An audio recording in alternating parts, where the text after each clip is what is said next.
Hello world, this is Daniel from Nerds with Academy, and I finally did it. I finally got all the way through Massive Chalice. We are too powerful. The game cannot stop us, nor can the cadence. So, first of all, I just wanted to say thank you to everyone who's been watching my videos and giving me likes and giving me comments and sharing it. It's all super awesome. I'm really, really appreciative. I really appreciate all of that, and you guys are awesome, and thank you. The other thing I wanted to talk about in this short video is I want to talk about the setup for Season 2. So I want to go through and play Massive Chalice again, because I think it's a pretty great game, really. And so one of the things is I want to set it up so that the second playthrough is a little bit more special, I think. And so there are a few different things that I'm going to talk about in order to make that happen. Okay, so the first, and I think the most important, is that I want this game to be seeded with a family that we care about. And so there's an option in the configuration file to essentially just say, oh, start with this particular bloodline. So there are a couple of caveats here. This bloodline has to be one that's in the game. It can't be something that we create. But that means that if anyone out there is a backer and they have a cool family that they want me to start with, just leave it in the comments below. Or if you aren't a backer and you didn't create a family, but you liked one of the families that you saw in the first game, you can leave it in the comments below. Or also, if you aren't a backer and you thought that the families in the first game sucked and you're sick of seeing the Geislings, and if you hear me say the name McGirt one more time, you're going to explode, then what you can do is instead go to the Bloodline Gallery. So what this is this is a list of maybe, I don't know, it's maybe 30 or 50 bloodlines that Double Fine really likes. And so all I need to know is the last name of the house, and I can add it to this configuration file, and then we'll start with that family. When you request to add a family, it also really helps if you would also let me know what class you would like that family to be. By default, it's random, but I can just run the game. I can run the start new game a couple times or 3 times and get whatever class we need. So, okay, that's the first part. So we want to have a cool seeded family that we know about and that we care about. This family is going to be very important. They're going to be the ones that take over the very first keep, and we want them to survive throughout the entire game. So this is the goal. Okay.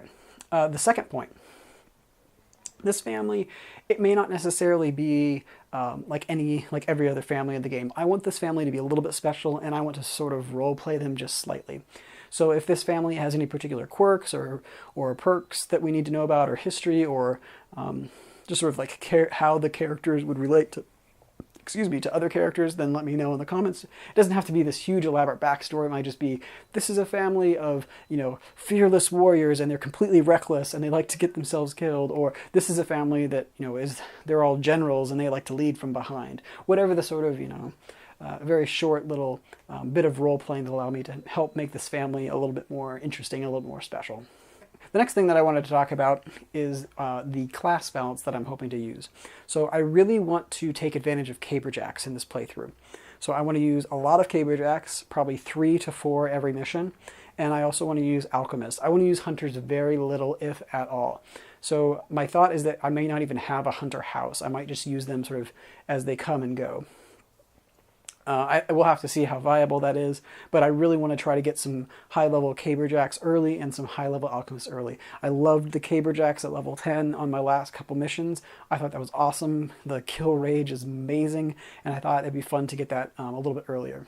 The other thing is, let me know if you guys have any preferences for research or tactics or just ways to sort of change my play slightly. So for instance, I wasn't able to research the, what's it called, the perilous core, which is some kind of explosive. I don't know what it does, and that's something that I want to try to research next time. Likewise, I know that there's a special caber that knocks enemies really far back, and that's just another thing that I wasn't able to research, and so I want to try that out. And so let me know if there's anything else in the game that you know about that you think I should try, as far as the research goes, or just as far as sort of using items goes. For instance, Daniel, you always complain about those stupid alchemists missing their shots, but then you don't actually put steady handers on them. So maybe that's something that I can give a try. Alternately, I can make them crazy bombers with the perilous core. I don't know what that does, again, and that's why I wanted to do this playthrough, and that's why I want to try new things and try different strategies. as far as the keep balance and the war, sort of the nation management part goes, I think I'm going to go one fewer keep this time, an additional Sage Rights Guild early if possible, to help me sort of facilitate those extra researches that I might need. Yeah, it'll sort of depend on how the playthrough ends up going, but my thought is maybe something like 3 Caber households and then maybe a couple Alchemist ones.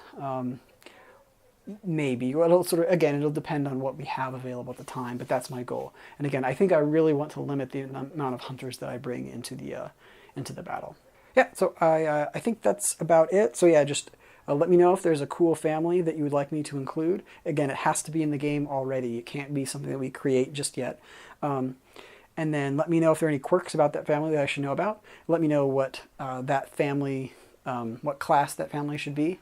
And then I'll have to pick one right before we get going, and I'll probably start this playthrough. I'm thinking that I'll start next Tuesday, which is November 4th. And so that'll give you guys a couple of days to get caught up to this video, but also maybe a day or two to sort of look at the Bloodline editor, or the Bloodline Gallery list. And I will post that in the description below, and there'll just be a link there, and you click it, and it's a huge list of families with cool banners and so forth. So I think that's about it. I just wanted to wish everyone a happy Halloween, and I'm glad that you're enjoying my playthrough, and I really look forward to doing Season 2, and hopefully we can get it with a really cool seeded family. And so, yeah, until next time.